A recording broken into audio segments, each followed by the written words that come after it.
Hello friends, അസ്സലാമു അലൈക്കും. അപ്പോൾ ഇന്ന് വന്നിട്ടുള്ളത് ഒരു അടിപൊളി ചെമ്മീൻ കൽമാസിൻ്റെ റെസിപ്പി ആയിട്ടാണ്. അപ്പോൾ ചിക്കനും ബീഫും മുട്ടയുടെയൊക്കെ റെസിപ്പി എന്നും ട്രൈ ചെയ്തിട്ട് മടുത്തിട്ടുണ്ടെങ്കിൽ ഈ ചെമ്മീൻ്റെ റെസിപ്പി ഒന്ന് ട്രൈ ചെയ്ത് നോക്കുക.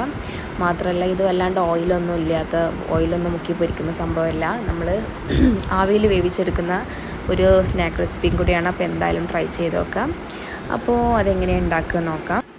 അപ്പോൾ ഓയിലൊക്കെ മുക്കി പൊരിച്ചിട്ടുള്ള എണ്ണക്കടികളൊക്കെയും ബെറ്ററാണ്. അപ്പോൾ ഇതെങ്ങനെയാണ് ഉണ്ടാക്കുക നോക്കാം. അതിന് വേണ്ടിയിട്ട് കുറച്ച് ചെമ്മീൻ എടുത്തിട്ട് ആദ്യം നമ്മളൊന്ന് മാരിനേറ്റ് ചെയ്ത് വെക്കണം. അപ്പോൾ ഇതിന് വേണ്ടി ഏകദേശം ഒരു 200-250 ഗ്രാമോളം ചെമ്മീനാണ് എടുത്തിട്ടുള്ളത്. ഏകദേശ കണക്കാണ് കേട്ടോ ഞാൻ പറയുന്നത്.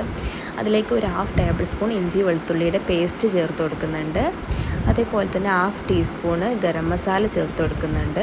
1/2 ടീസ്പൂൺ മഞ്ഞൾപ്പൊടിയും പിന്നെ നല്ല എരിവുള്ള മുളക് പൊടി ആയതുകൊണ്ട് തന്നെ 1/2 ടീസ്പൂൺ തന്നെ മുളക് പൊടിയും 1 ടീസ്പൂൺ മല്ലിപ്പൊടിയും ചേർത്തിട്ട് കൊടുക്കുന്നുണ്ട്. ഇനി അതിലേക്ക് ഏകദേശം 1 ടീസ്പൂൺ ഉപ്പാണ് ചേർത്ത് കൊടുക്കുന്നത്. നിങ്ങൾ ആവശ്യത്തിനനുസരിച്ചിട്ട് നോക്കിയിട്ട് ചേർത്ത് കൊടുത്താൽ മതി. പിന്നെ ഒരു നുള്ള് വിനെഗറും കൂടെ ചേർത്ത് കൊടുക്കുന്നുണ്ട്. അപ്പോൾ ചെമ്മീനായതുകൊണ്ട് വല്ലാണ്ട് പുളിയുടെ ആവശ്യമില്ല. ഇനി ഇതെല്ലാം കൂടി നല്ല രീതിയിലൊന്ന് മിക്സ് ആക്കിയിട്ട് എടുക്കണം. അപ്പോൾ ഈ മസാലപ്പൊടികളൊക്കെ നല്ല രീതിയിൽ ചെമ്മീനിൽ തേച്ച് പിടിപ്പിച്ച ശേഷം ഒരു 10 മിനിറ്റ് റെസ്റ്റ് ചെയ്യാൻ വേണ്ടി വെക്കാം. അതിന് ശേഷം ഇതെല്ലാം ഒന്ന് ഫ്രൈ ചെയ്തെടുക്കാം. അപ്പോൾ ഇത് ഫ്രൈ ചെയ്തെടുക്കാൻ വേണ്ടിയിട്ട് ഒരു പാൻ ചൂടാക്കി അതിലേക്ക് 2 ടേബിൾ സ്പൂൺ വെളിച്ചെണ്ണ ചേർത്ത് കൊടുത്തിട്ടുണ്ട്. മറ്റേതെങ്കിലും ഓയിൽ ഉണ്ടെങ്കിൽ അത് ചേർത്ത് കൊടുത്താലും മതി. അതിലേക്ക് ഇതുപോലെ ഓരോന്നായിട്ട് ഫ്രൈ ചെയ്യാൻ വേണ്ടി ഇട്ട് കൊടുക്കുന്നുണ്ട്. അപ്പോൾ ഈ എല്ലാ ചെമ്മീനും ഞാനൊന്ന് ഡീപ്പ് ഫ്രൈ ചെയ്തെടുക്കുന്നുണ്ട്. ഇനി നമ്മൾ അതൊക്കെ ഫ്രൈ ചെയ്ത ശേഷം ഒരു ജാറെടുത്ത് അതിലേക്ക് ഞാൻ 1 ടേബിൾ സ്പൂണ് തേങ്ങ ചിരകിയത് ചേർത്ത് കൊടുക്കുന്നുണ്ട്. അതേപോലെ തന്നെ ഒരു 3-4 വേപ്പിൻ്റെ ഇലയും പിന്നെ ഒരു പിടി മല്ലിയിലയും എരിവിന് ആവശ്യമായിട്ടുള്ള 2 പച്ചമുളകും പിന്നെ നമ്മൾ ഈ ഫ്രൈ ചെയ്ത് വെച്ച ചെമ്മീനും കൂടി മിക്സ് ആക്കിയിട്ട് നല്ല രീതിയിലൊന്ന് ക്രഷ് ചെയ്തെടുത്താൽ മതി. ഇനി നമ്മൾ വേറൊരു പാൻ ചൂടാക്കിയിട്ട് അതിലേക്ക് നമ്മൾ ചെമ്മീൻ ഫ്രൈ ചെയ്തിട്ടുള്ള ആ ഓയിൽ തന്നെയാണ് ചേർത്ത് കൊടുക്കുന്നത്. അതിലേക്ക് ഞാൻ ഏകദേശം ഒരു 2 മീഡിയം സൈസിലുള്ള സവാള ചെറുതായിട്ട് അരിഞ്ഞത് ചേർത്ത് കൊടുക്കുന്നുണ്ട്. ഇനി ഇതിലിട്ടിട്ട് നല്ല രീതിയിലൊന്ന് മിക്സ് ആക്കിയിട്ടൊന്ന് വാട്ടിയെടുക്കണം. അപ്പോൾ നമ്മൾ ആ ചെമ്മീൻ ഫ്രൈ ചെയ്തിട്ടുള്ള ഓയിൽ തന്നെ ഇവിടെ യൂസ് ചെയ്യുന്ന ടൈമിൽ അപ്പോൾ നല്ല അതിൻ്റെ ഒരു ഫ്ലേവറും കൂടി നമുക്ക് ഈ ഒരു മസാലയിൽ കിട്ടും. അതിന് വേണ്ടിയിട്ടാണ് ഞാൻ ചെയ്തത്. അപ്പോൾ ഉള്ളിയൊക്കെ ഒന്ന് പെട്ടെന്ന് വഴണ്ട് കിട്ടാൻ വേണ്ടിയിട്ട് ഞാനിതിലേക്ക് 1 ടീസ്പൂൺ ഉപ്പ് ചേർത്ത് കൊടുക്കുന്നുണ്ട്. പിന്നെ കുറച്ച് നേരം ഒന്ന് അടച്ചിട്ട് വേവിച്ചെടുക്കുന്നുണ്ട്, ഉള്ളി ഒന്ന് പെട്ടെന്ന് വാട്ടി കിട്ടാൻ വേണ്ടിയിട്ട്. ഇനി നമുക്ക് ഇതിലേക്ക് ഓരോ ടീസ്പൂൺ വീതം ഇഞ്ചി വെളുത്തുള്ളി പേസ്റ്റ് ചേർത്ത് കൊടുക്കുന്നുണ്ട്. അതും ഇതേപോലെ നല്ല രീതിയിലൊന്ന് മിക്സ് ആക്കിയിട്ട് എടുക്കാം. ഇനി ഇതിലേക്ക് ആവശ്യമായിട്ടുള്ള മസാലപ്പൊടികളൊക്കെ ചേർത്ത് കൊടുക്കാം. ആദ്യമായിട്ട് ഞാൻ 1/2 ടീസ്പൂണ് ഗരം മസാല ചേർത്ത് കൊടുക്കുന്നുണ്ട്. അതേപോലെ തന്നെ ഒരു 1/2 ടീസ്പൂൺ അളവിൽ തന്നെ മുളക് പൊടി ചേർത്ത് കൊടുക്കുന്നുണ്ട്. എരിവുള്ള മുളക് പൊടിയാണ് ചേർത്ത് കൊടുക്കുന്നത്, അതുകൊണ്ടാണ് 1/2 ടീസ്പൂണ്. പിന്നെ അതുപോലെ 1/2 ടീസ്പൂൺ മഞ്ഞൾപ്പൊടിയും ചേർത്തിട്ട് നല്ല രീതിയിലൊന്ന് മിക്സാക്കി കൊടുക്കുന്നുണ്ട്. ഇനി ഇതിലേക്ക് നമ്മൾ ക്രഷ് ചെയ്ത് മാറ്റി വെച്ചിട്ടുള്ള ചെമ്മീൻ്റെ കൂട്ട് ഇതിലേക്ക് ചേർത്ത് കൊടുക്കുന്നുണ്ട്. അപ്പോൾ അതൊരു 5 മിനിറ്റ് ഇതിലിട്ടിട്ടൊന്ന് മിക്സ് ചെയ്ത് കുറച്ച് നേരം ഒന്ന് വാട്ടിയെടുക്കാം. പിന്നെ ഞാൻ ഉപ്പ് ചെക്ക് ചെയ്ത ടൈമിൽ കുറച്ച് കുറവുണ്ടായിരുന്നു, അപ്പോൾ ഞാൻ കുറച്ചുകൂടെ ഉപ്പ് ചേർത്ത് കൊടുക്കുന്നുണ്ട്.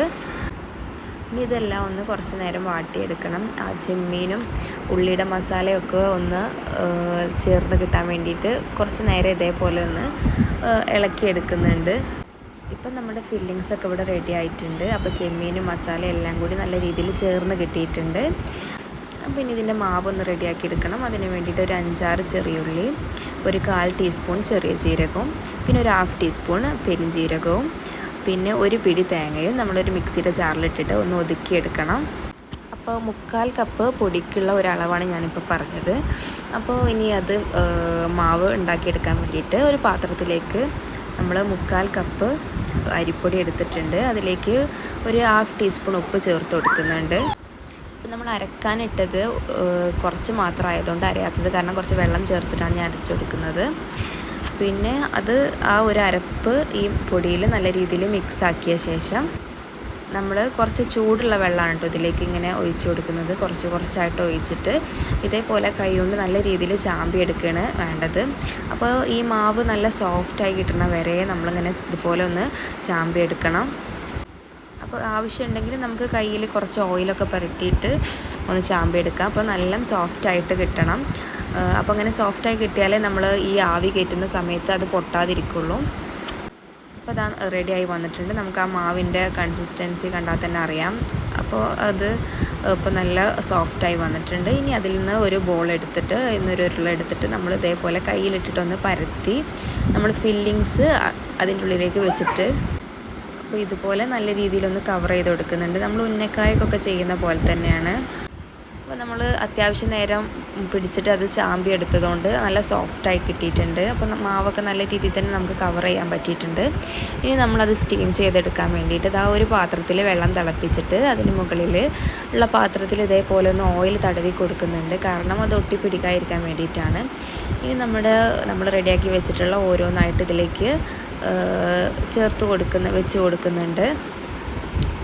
ഇനി നമുക്ക് ഒരു 10-15 മിനിറ്റ് ഒന്ന് ആവി കയറ്റി വേവിച്ചെടുക്കണം.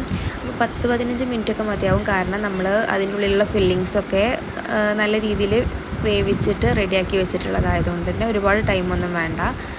ഇനി ഇത് നമ്മളൊന്ന് ഫ്രൈ ചെയ്തെടുക്കുന്നുണ്ട്. അതിന് വേണ്ടിയിട്ട് നമ്മൾ കുറച്ച് ഉപ്പും മുളക് പൊടിയും മിക്സ് ആക്കിയിട്ട് അതിൽ നമ്മൾ ഈ ഒരു റെഡിയാക്കി വെച്ചിട്ടുള്ള കൽമാസ് ഇട്ടിട്ട് ഒരു പാത്രത്തിൽ ഒരു പാനിൽ കുറച്ച് ഓയിൽ ഒഴിച്ചിട്ട് നമ്മൾ ഫ്രൈ ആക്കി എടുക്കുന്നുണ്ട്. ആവി കയറ്റി കഴിക്കുകയാണെന്നുണ്ടെങ്കിൽ അങ്ങനെയും കഴിക്കാവുന്നതാണ്. അപ്പോൾ അതിന് വേണ്ടി ഒരു പാൻ ചൂടാക്കി അതിൽ ഒരു ടേബിൾ സ്പൂൺ വെളിച്ചെണ്ണയാണ് ഒഴിച്ച് കൊടുക്കുന്നത്. വേറെ ഏതെങ്കിലും ഓയിൽ ഉണ്ടെങ്കിൽ അത് ഒഴിച്ച് കൊടുത്താലും മതി. അതിലേക്ക് നമ്മൾ ഇതേപോലെ മിക്സാക്കി വെച്ചിട്ടുള്ള കൽമാസ് ഓരോന്നായിട്ട് ചേർത്ത് വല്ലാണ്ട് ഒരുപാട് നേരമൊന്നും വേണ്ട, ഒന്ന് കളറ് മാറുന്നവരെ വല്ലാണ്ട് കളറ് മാറും വേണ്ട, കുറച്ച് നേരം ഒന്നിട്ടിട്ട് ഫ്രൈ ചെയ്തിട്ട് പെട്ടെന്ന് തന്നെ എടുക്കാവുന്നതാണ്. അപ്പോൾ ഇത് സംഭവം നല്ല ടേസ്റ്റാണ്. പിന്നെ ഒരു വെറൈറ്റി സ്നാക്ക് റെസിപ്പിയും കൂടിയാണ്. അപ്പോൾ എന്തായാലും ഒന്ന് ട്രൈ ചെയ്ത് നോക്കാം. അപ്പോൾ ഇൻഷാ അല്ലാഹ് മറ്റൊരു വീഡിയോ ആയിട്ട് കാണുമ്പോഴേക്കും ബായ്.